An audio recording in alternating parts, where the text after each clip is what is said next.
we would have had to type it over. All right, so we're going to continue on, even though we just started recording. For those of you who are watching this and recording, we apologize, but you haven't missed any core work yet. So we're reviewing self-awareness, and so we also talked about understanding your personality.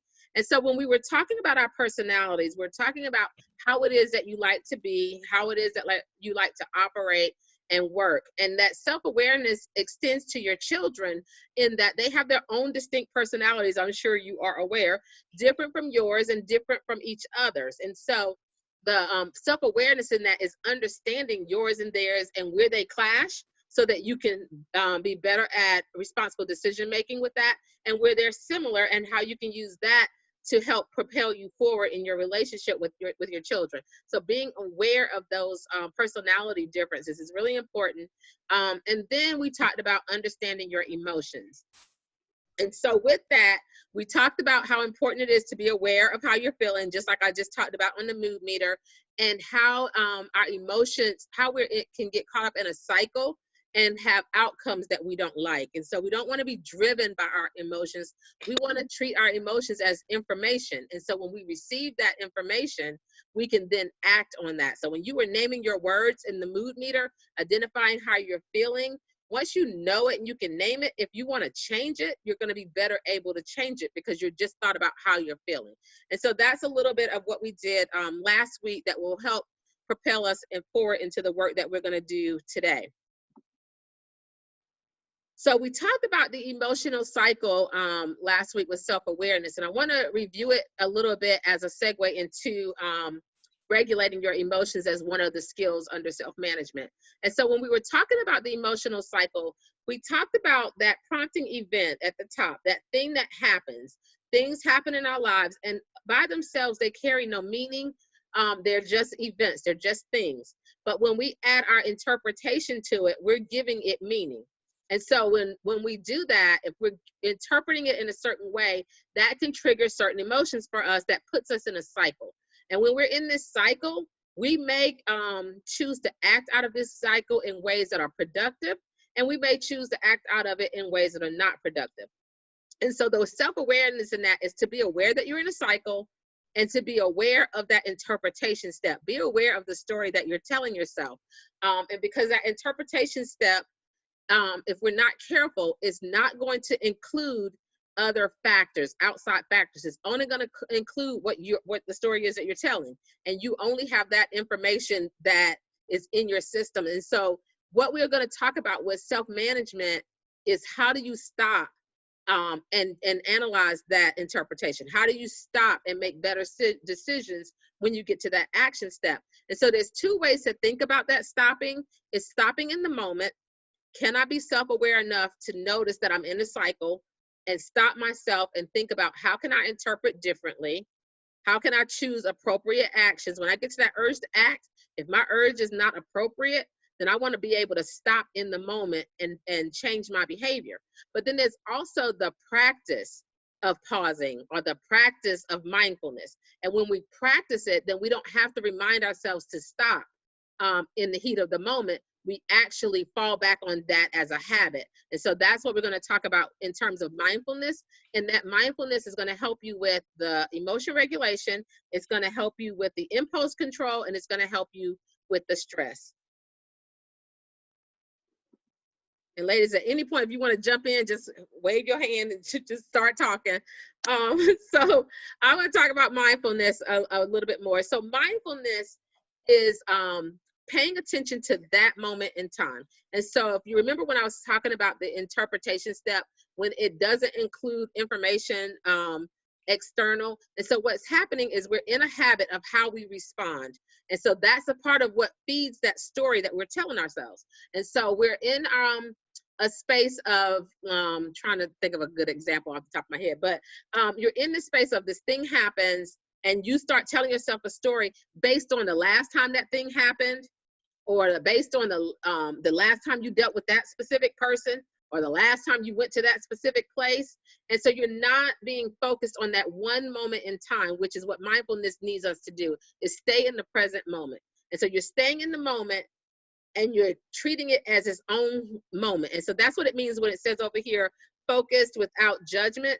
I'm not judging the moment. I'm not adding anything to the moment.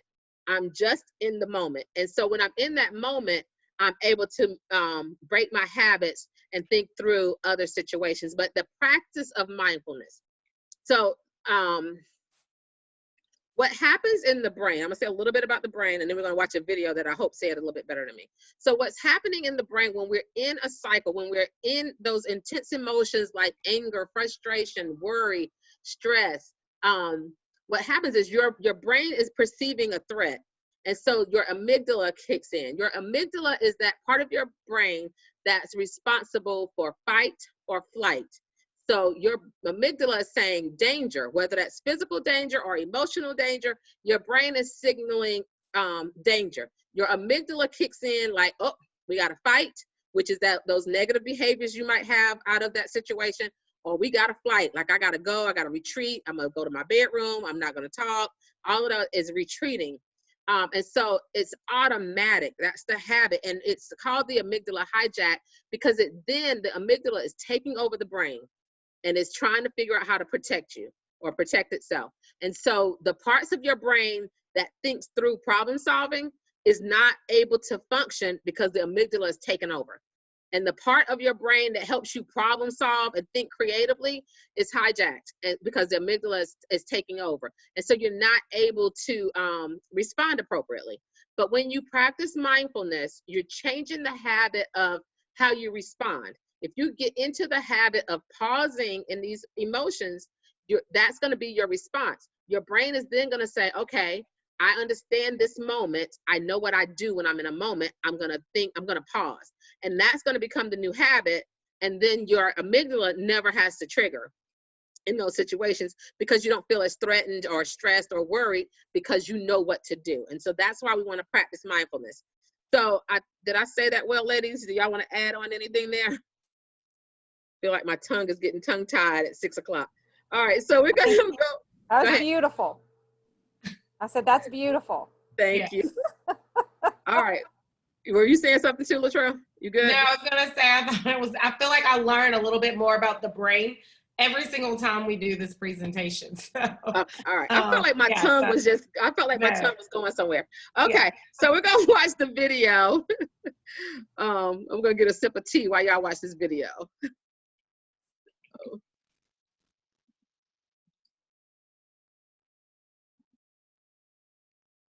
Have you ever said or done anything that you later regretted? Something in the heat of the moment? Have you ever yelled at a stranger? What about in traffic? Well, you may just have been the victim of an amygdala hijack. Good news, there's a better way. You can train your brain through mindfulness to be less emotionally reactive. In this video, you will learn what amygdala hijacking is, why it happens, and what to do about it. Daniel Goleman, author of Emotional Intelligence, coined the term amygdala hijack to refer to an immediate and overwhelming emotional reaction disproportionate to the stimulus because it triggers a deeper emotional threat, like the threat of your life. Many of you may know that the amygdala is part of the brain that is responsible for your emotional reaction. What you may not know is that this little guy is a brain bandit. It goes and it steals the functioning of other areas of your brain. So amygdala comes up and shuts off the neocortex, the area in the front that is responsible for logical thinking, conscious thought, and sensory perception. So your logic is overridden with emotion. That's when it hijacks that front part of your brain. To understand why this happens, let's back up several thousands of years ago. It's a beautiful morning, you're just getting up, you're coming out of your cave, you're going to pick some berries, and you look over, you see a rustling in the bushes, and out peers the head of a saber-toothed tiger. There's saliva coming down from his jaws. He's thinking one thing. He's looking at you and he's thinking breakfast. And your amygdala, thankfully, has hijacked your neocortex because this is not a time for digestion or ovulation. And with your neocortex hijacked, you have two thoughts available to you. Do I eat it or does it eat me? And you ran. At least your ancestors did. Sadly, there are no descendants of those who did not run. You see, we are the descendants of the people who had the amygdalas that knew how to get away from the saber-toothed tiger. In today's world, it's like there's a stressor and boom, amygdala hijack. The stressor may be an email, a text message, your boss, a bill being late, somebody in traffic. So it's not that our life is in threat, but it triggers that old part of our brain to come up as if we were about to be eaten by a tiger. Not only that, it floods our entire system with adrenaline and cortisol. And it can pump through our body for up to 4 hours. That's right, we can have an amygdala hijack hangover. 4 hours of those hormones pumping through us. Have you ever experienced that? Where after a big emotional situation, you still feel angry or rage, confusion, overwhelm, upset, fear? That would be the amygdala hijack hangover. Luckily, there are things we can do about this. Thomas Jefferson said, if you are angry, count to 10. And if you're really angry, count to 100. He had a good point. Very wise, because when you count, you are switching on the neocortex. So the part of your brain that has been shut off by the amygdala hijacking gets put back on. So if you start to count while you feel that intense emotion, you can have some space from it. Another thing that you can do is take deep mindful breaths.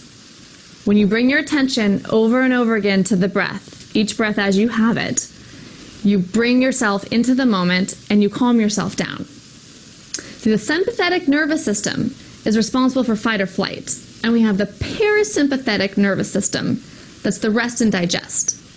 So when we take those deep mindful breaths, we are activating this parasympathetic nervous system, with a net result is that we feel peaceful.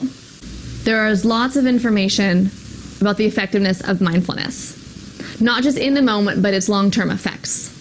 There's an 8-week course called MBSR that's been around for 25 years. And in this mindfulness-based stress.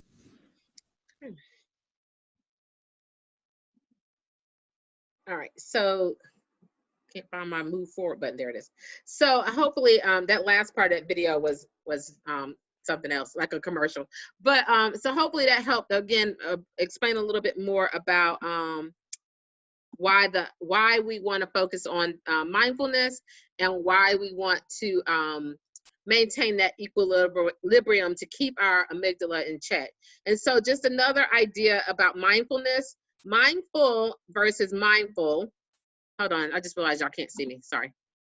Mindful versus mindful. So mindful is what we probably look like most of the time. I know this is what I look like most of the time. And you see the picture on the left of this person sitting down to dinner or lunch, and what's in their head is all this stuff they have to do. This is what they're thinking about at lunch, their emails and what's on their schedule. And I know, you know, we all are parents here.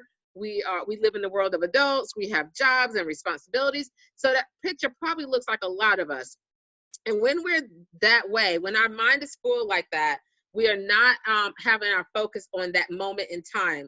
And so it can cause anxiety, it can cause low cognition performance, and it can cause you to be a bad listener, which impacts your relationships.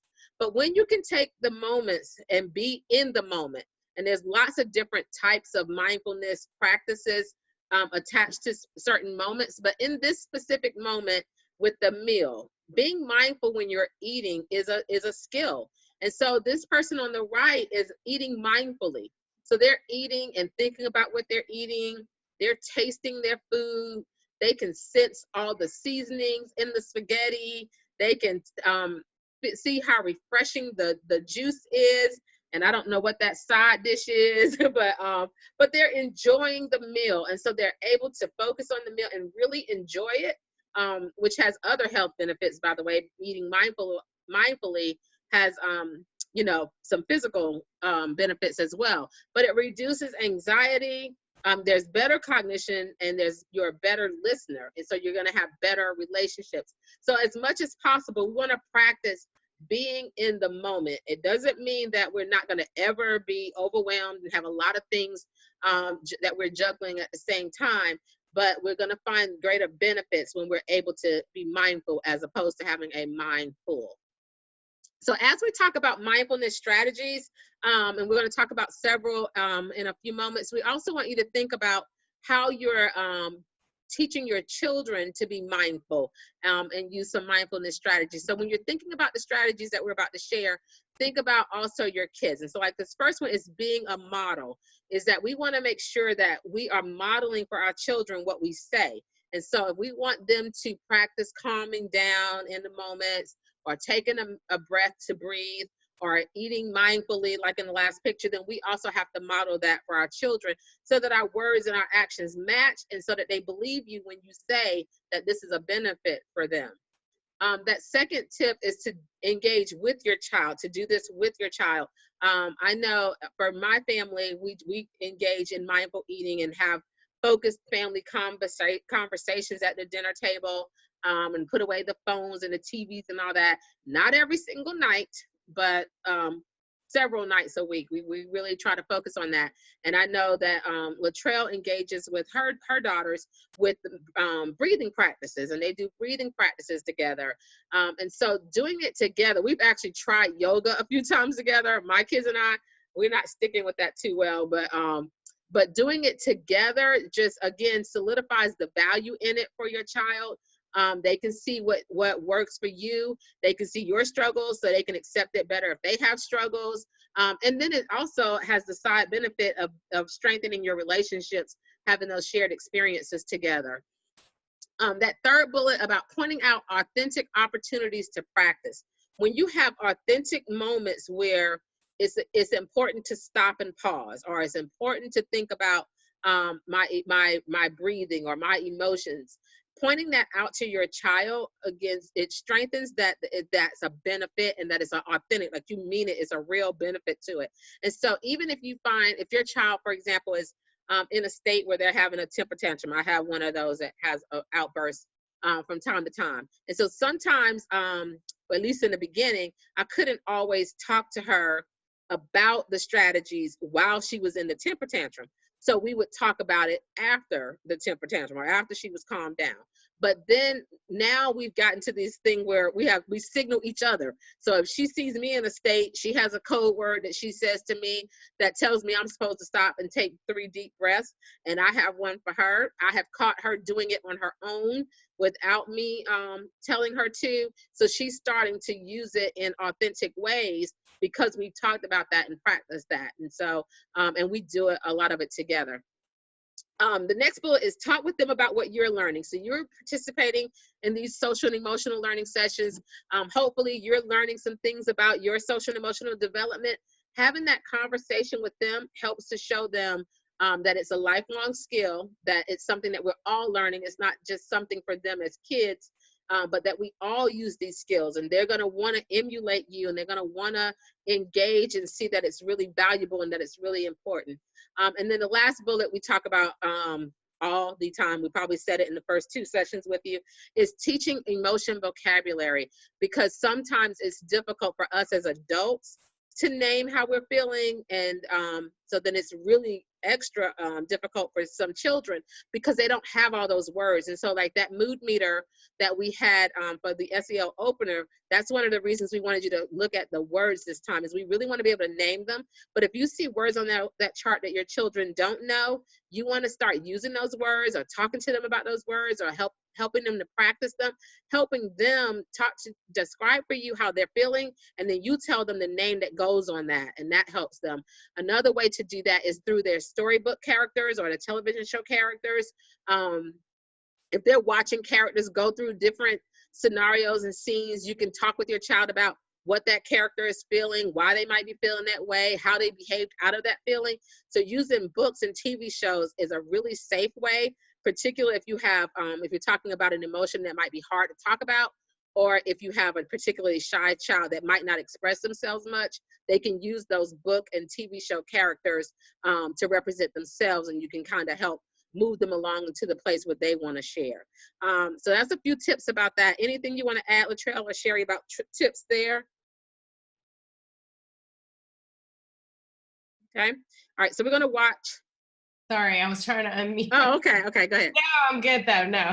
Okay. So let me set this video up right quick, and then we're gonna watch the video right quick. Yep, it's after 6 o'clock when you say right quick. So this video is called Guilt versus Shame, and it's one from one of our favorite authors, Brene Brown.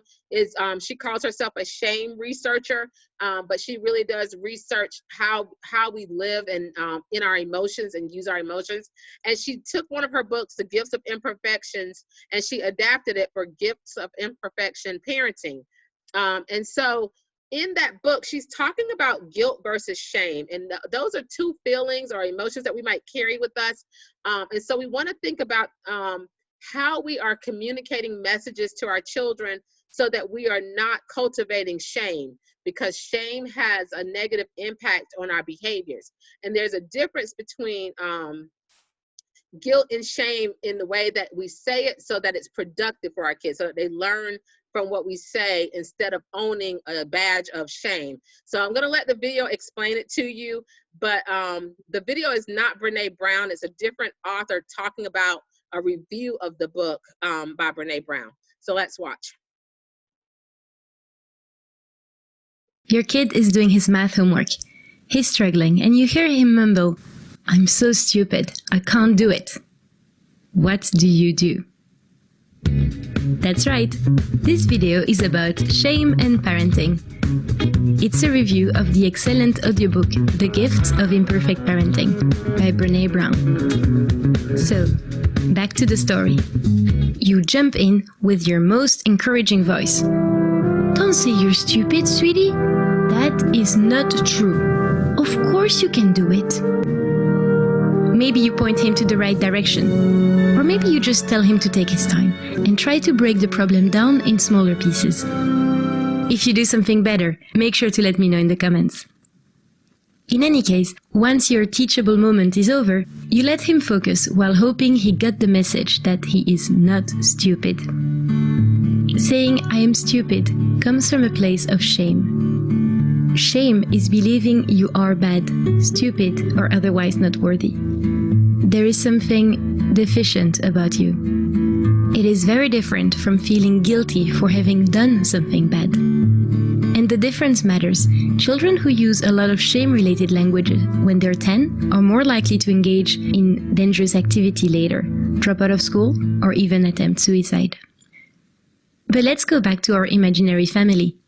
Later, you receive a phone call from your friend. "Whoops, you forgot you were supposed to meet up for lunch." "Oh my gosh, I am such an idiot," you exclaim automatically. Yep, in hearing distance of your son. What do you think is the biggest lesson for him? Your little chat during his homework, or what he just saw you doing? The point is, you can't give your children what you don't have. Be the adult you want your kids to become. So, what's the opposite of shame? It is vulnerability. By being open and modeling vulnerability in ourselves, we make our home a safe place to connect and drop our masks. Speaking of masks, beware of perfectionism. Maybe your own, but also the culture of perfectionism around us. Our edited and Photoshop lives presented as perfect. Perfectionism is an unhealthy defense mechanism against shame. If I'm perfect, who can shame me? But it's a facade, and it cannot coexist with vulnerability or compassion. Instead, encourage striving for excellence, which is internally driven. When thinking about shame in our family, we're bound to reflect on how we were parented ourselves. Chances are your parents used shame to discipline you. After all, it was very common at the time, and we didn't know better. Please, do not think of it from a place of, let's shame our parents for shaming us, but rather, let's look and see how we can move our families forward. That's my review of The Gifts of Imperfect Parenting. So just some things to think about with how we talk to our kids. It's about the behavior, not the child. And it's easy to slip into that shame mode. So that's why we wanted to include it, so we can kind of be aware and process through that and self-manage in that area. All right, so a few other strategies.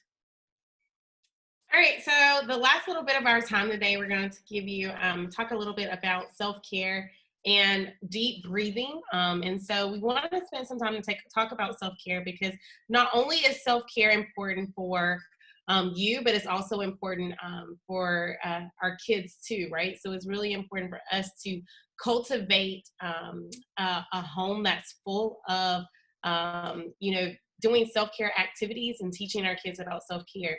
And so when we think about self-care, it's definitely more than systemic. It's more than how we eat, move, and rest. But it's all of these other 7 dimensions that we need to take into consideration. And so when we're looking at self-care, it's also about how we express ourselves, which we've talked a lot about. Emotions in the past couple of sessions. But it's how it is that we express ourselves. How are we able to illuminate our inner truth? Is financial. How are we allocating our resources? Cognitive, how is it that we think? And so, Cynthia talked earlier about the stories that we tell ourselves, and those stories are so powerful. And so making sure that we're in a space that we're telling empowering stories, right? But thinking about how is that we think, assuming positive intentions, being in a space where, we're reframing where necessary. It's also relational and thinking about how is it that we connect with others. So how are we connecting with, our colleagues? How are we connecting with the individuals that are within our home? Making time to connect with them. It is also environmental. So I know Sherry talks a lot about how when she's in her garden, that is her happy space. So she loves being outside, working out. Am I right, Sherry? In fact, I'm outside right now. So yes, I love being outside and I love working in my garden. That right. Is your happy space, right? So you're good. You got the environmental self-care on lock, I'm sure, right? And so making sure that we're also thinking about how we can harmonize with nature, but that's also, a huge part of self-care. And so we love this quote that's off to the left that says, true self-care is not salt baths and chocolate cake. It is making a choice to build a life you don't need to regularly escape from. And so I remember, when I learned about self-care as an adult, right? And it's definitely not something that, up until the last couple of, really the last year that I started talking to my kids about. And so it's really important, again, as we're thinking about self-care, that we come up with strategies, activities, and things necessary in order to help us be able to thrive, and that we encourage our kids to do that very same thing.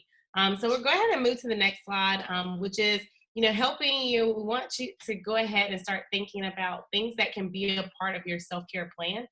Because of the time, we won't be able to finish it, but it does allow you this. We do want to have a moment to give you the space to be able to start thinking about it, right? And so hopefully later this week, later this evening, you'll be able to give this some more of your time and attention because it's really important. So here is an example of a self-care plan that we like to utilize. And it's on here, you see areas for your mind, body, and spirit. And so what I want to challenge you today is I want you to think about, what is it that your mind needs? What is it that your body needs? What is it that your spirit needs in order to thrive on a daily basis, right? And so also thinking about the supportive people in your life. So who are people in your life that that if you're in that red or blue quadrant, that you can contact them, or even if you're in the green and yellow and you just want to share some joy, then you can contact them about that as well, right? But who are the supportive people in your life? And then thinking about what is it that you want to accomplish. I told the group earlier today that peace is on my self-care plan, right? And so when I start thinking about intentional ways for me to obtain peace, one of the things that bring me peace is organization, right? So I've started having several different projects around the house so that I can get peace. So all summer long, y'all, my closet was a hot mess. And then finally this past weekend, my daughter and I bribed her with some Roblox and bribed her with some of those. And so we were able to get my closet to a level that allows it, to bring me some level of peace when I walk into it now, right?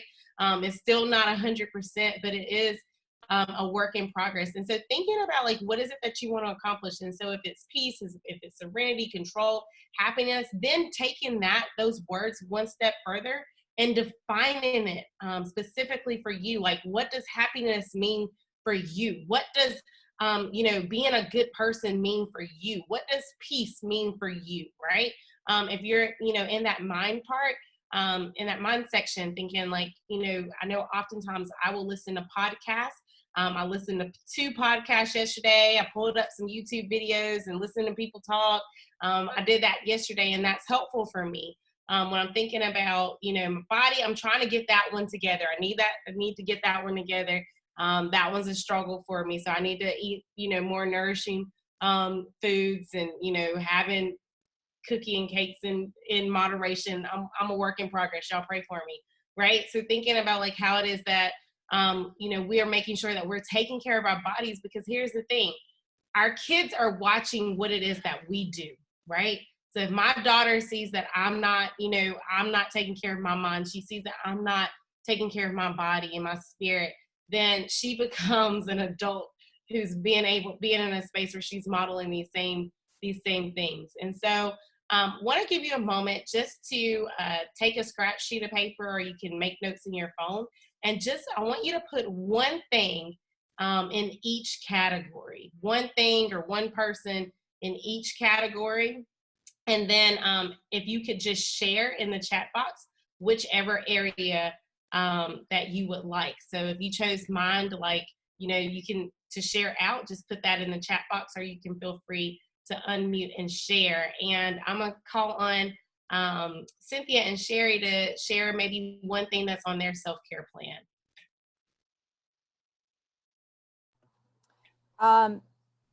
I think given all that's been going on, one of the things that I have worked really hard on is making sure I stayed in contact with friends. We can't see them. I'm on Zoom with friends a lot, as well as doing work Zoom, but we can't really hang out with them, but I can still be in contact with them. So that's on my self-care plan. Thank you so much for sharing. So I shared earlier today that this was not on my self-care plan until today, when I was listening to Latrell talk about this morning.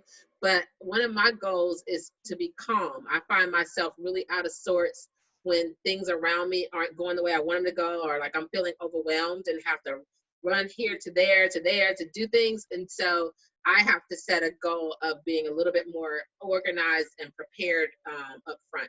I got to be more proactive. Yeah, I love that. Thank you so much. And so again, if you could go ahead and put in the chat box the area, or which area you would like to share. Thank you, Cynthia and Sherry, for sharing with us.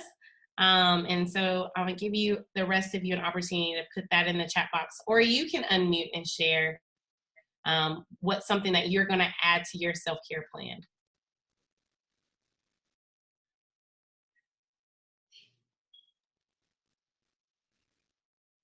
So I can see Jenny shared.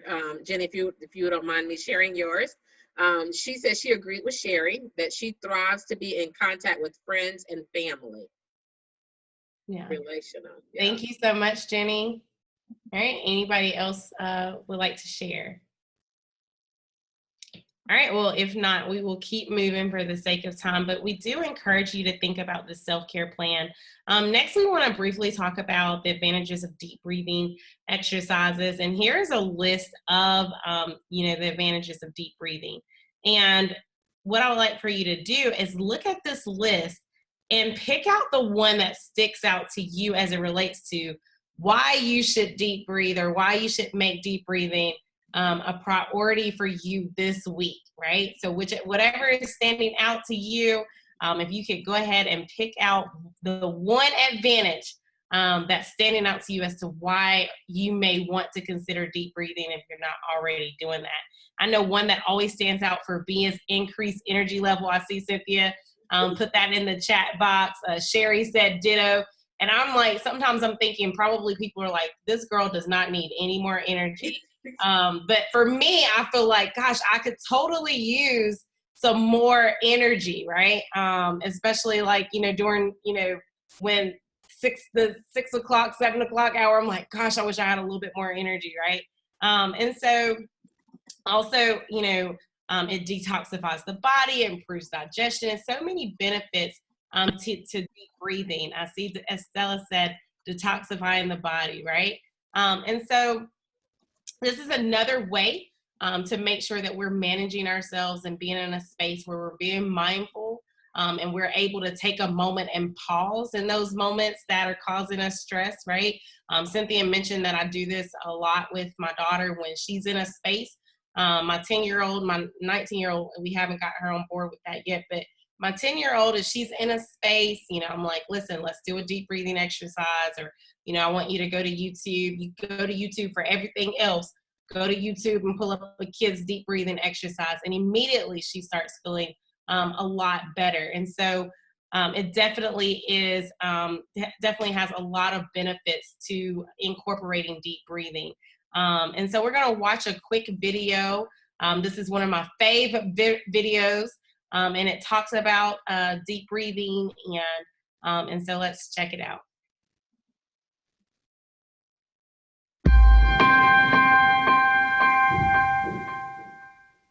So I remember my first day of monk school. I've just shaved my head. I'm now wearing robes. I still look like I'm from London, like I can't get away with it. I'm walking around and I notice this monk who's teaching. This monk's 10 years old and he's teaching a group of 5-year-old monks, right? And I see him teaching. He looks like an adult, like, wow. His ability to like teach these 5-year-olds and conduct himself, and he's got this great aura about him. And so I'm kind of eavesdropping on his class. I can't obviously go and sit with a bunch of 5-year-olds, even though I really want to, because I'm like, I feel like a 5-year-old next to that 10-year-old. And I went up to him and I said, what are you doing? And he said, oh, well, we just taught their first class ever. And I said, oh, cool. And he said, well, what did you learn in your first class at school? And I said, oh, well, I learned the alphabet and numbers. And I said, well, what did they learn? He said, do you want to know what they learned on their first day of school? I said, yeah, of course. He said, the first thing that we teach them, the first thing you learn at monk school is learning how to breathe. And I said, why? He said, because we're taught that the only thing that stays with you from the moment you're born to the moment you die is your breath. All your friends, family, the country you live in, all of that's going to change. The only thing that doesn't change, that stays with you from the moment you're born to the moment you die, is your breath. And he said, notice, when you get stressed, what changes? Your breath. When you get angry, what changes? Your breath. When you're sad, what changes? Your breath. When you're happy, what changes? Your breath. Every emotion is experienced with the change in the breath. So he said, when you learn how to navigate and manage your breath, you can actually navigate any situation in life. And I was just blown away. I was just like, wow. And then I remember researching it and noticing how athletes were taught how to breathe, musicians, singers, especially those who play wind instruments who have to reach really high notes. They're all trained how to breathe because they have to use their breath in challenging, stressful, pressure-filled situations. But I was like, so are all of us. You've got to go on stage in front of 10,000 people. You've got to go do a concert. You just lost a deal or a contract. Our breath changes in all those scenarios, yet we don't know how to use our breath to change our life. And so for me, that was a huge learning point where I just thought, wow, that's what you're taught. The priority is on the root of things, not the leaf or the symptoms. And that's the biggest thing about living as a monk. You're not dealing with your challenges at symptomatic level. You're dealing with it at root level. Right? People say, oh, if you're stressed out, just take a stress pill. If you're stressed out, just go to get a massage. If you're stressed out, just relax, watch Netflix and chill. But all that's doing is pacifying you, escape for that hour, 2 hours, maybe a week. But going to the root of it and learning how to change your breath means you can manage any situation in life. And that principle, that's an example of the principle which is so much deeper, that always go to the root. It will take longer, but it will last longer. Right? If you go to the root, it takes longer, but it lasts longer. But if you go for the symptom, you get it quick and it never lasts. And it never lasts. And we don't know that. Yeah. So that was the deepest principle I learned as a monk. You always go to the root. Cut down the root of that weed in your heart.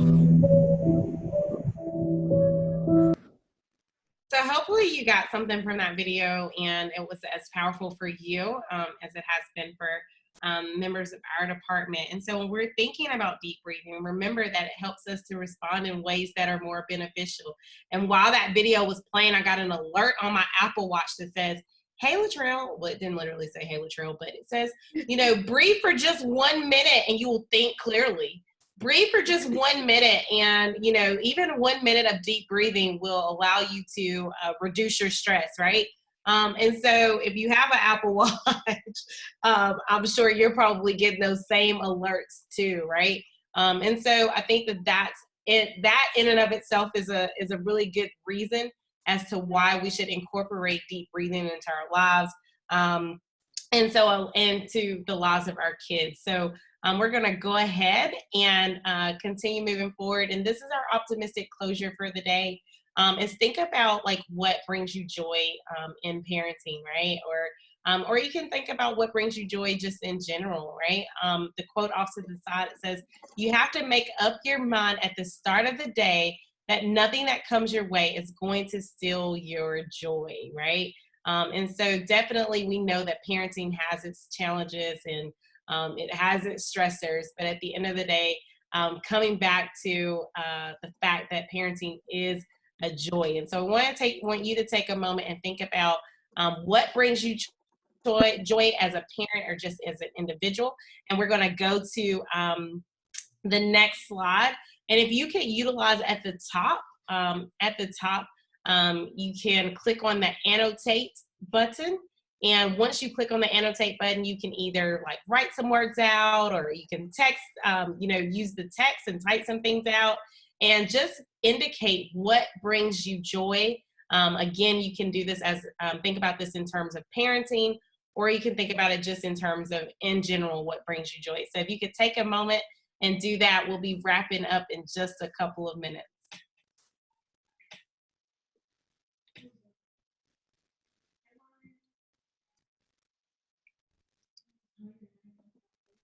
All right. So I see as a parent, when I'm thinking when I'm with my children, family time, traveling.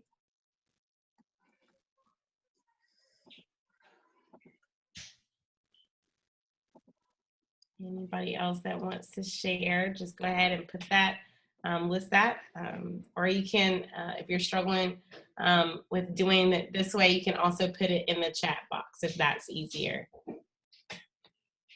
Sonia put hers in the chat and said, being able to help someone else and singing.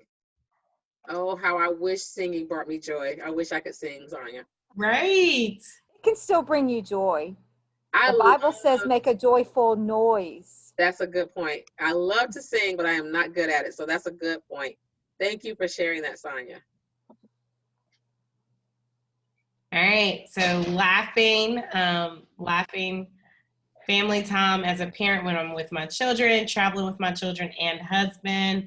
Let's see. Sonia said, ha ha ha. Sonia said, I didn't say I was good, just that it brought me joy. I love it. Thank you, Sonia. That's a good point.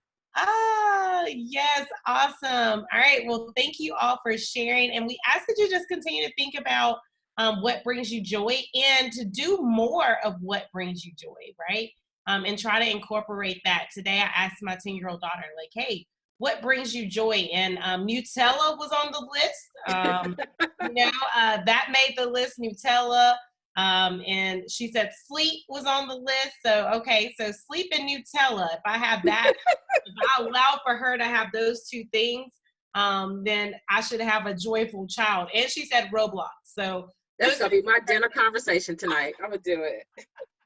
Yes, so that's what we had. That's what we discussed at lunchtime. I asked my 4-year-old niece, and I was not so successful with getting anything out of her. So, again, thank you all for joining us today. We're going to go ahead and move forward to our feedback form. While I get there, the person who asked me to go back to that quote, I'll go back to that right after these two slides. Okay. All right. Thank you. We also have a question about how do you help your kids figure out what brings them joy? And I wonder, she's Sonia says she doesn't think her daughter could say. So I wonder if just modeling is part of it.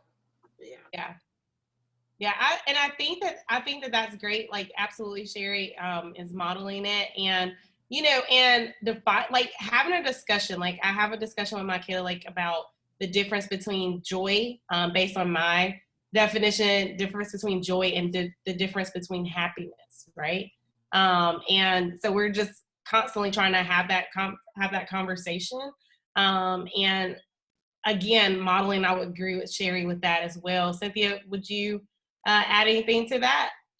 No, that's what I was thinking is what she said about modeling.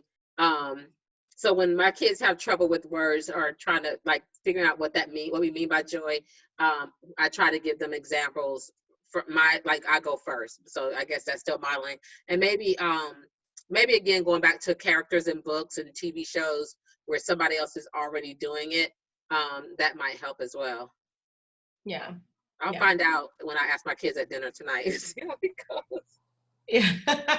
Oh, what you said you'll find out, like how well they understand the concept of joy when I do that one. I don't think we've had that question yet. Yeah. So, and one of the ways that I kind of explain it to my kid is that, I believe that joy is something that's kind of like internal. So how she came up with Nutella, I'm not 100% sure, but I feel like that's like a little bit internal. And then, we talk about happiness for me, it's like things happening, and so that's a conversation that we have. But thank you so much. I think that was a fabulous question, and definitely one that we can ponder on and think even more about.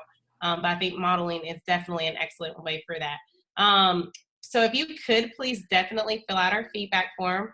Your feedback is a gift. We utilize it from week to week to every week to develop the presentations for you. And so if you could share, complete this feedback form and give us any type of feedback as we prepare for, our sessions next week, that would be great. And then the last thing that we want to leave you with, if this is your first time, our contact information. So you have my email up there as well as Cynthia's. And then if you're on Twitter, we ask that you please follow us on Twitter. Our GCS _SEL _office, that's our departmental Twitter. And then you also see my Twitter handle as well as Cynthia. If you are on Twitter, please definitely take a moment to do that. And then that is pretty much it. Any additional announcements, Guilford Parent Academy or Cynthia or Sherry, that you all can think of that we need to share with the parents? I think that's it. We're just so glad you were here and sharing this time with us. We look forward to seeing you next week and on Wednesday. Did you mention Wednesday? I did not mention Wednesday.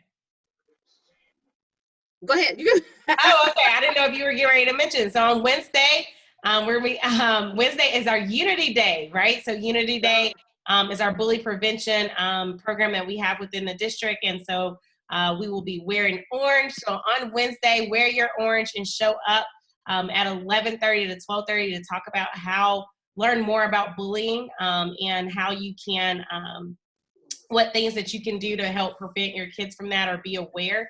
And so our bully prevention coordinator will be present along with Cynthia to talk with you about that. So that will take place from 11:30 to 12:30 and from 6 to 7. And we want everybody to wear orange on Wednesday. And so if anybody asks you, what are you wearing orange for? You can tell them that you are against bullying, you're standing against bullying. And so we invite you to do that with us on Wednesday because we will be oranged out throughout the district. So I'll turn it over to Dr. Funderburk. Thank you, ladies. I am so elated to have you guys doing this series to help our parents. We're living in a critical time now. There's so much uncertainty, even with the pandemic and the recent announcement from our superintendent today and our public health advisory. And these sessions are designed to help our parents get through these times. And so I just thank you all for your energy, your expertise, and giving us strategies to ease our minds, when stress comes and we can just pause a second and breathe just a little bit, or take some time just to enjoy the outdoors.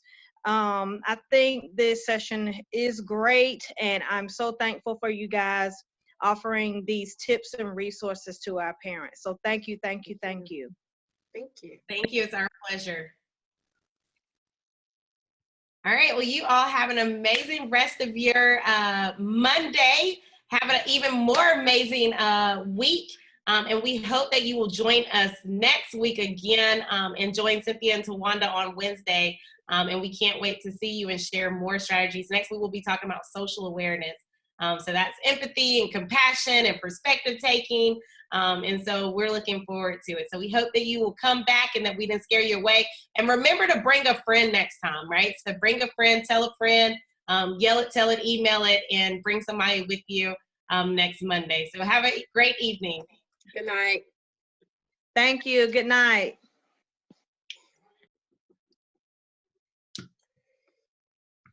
All right, sweetie. Good night.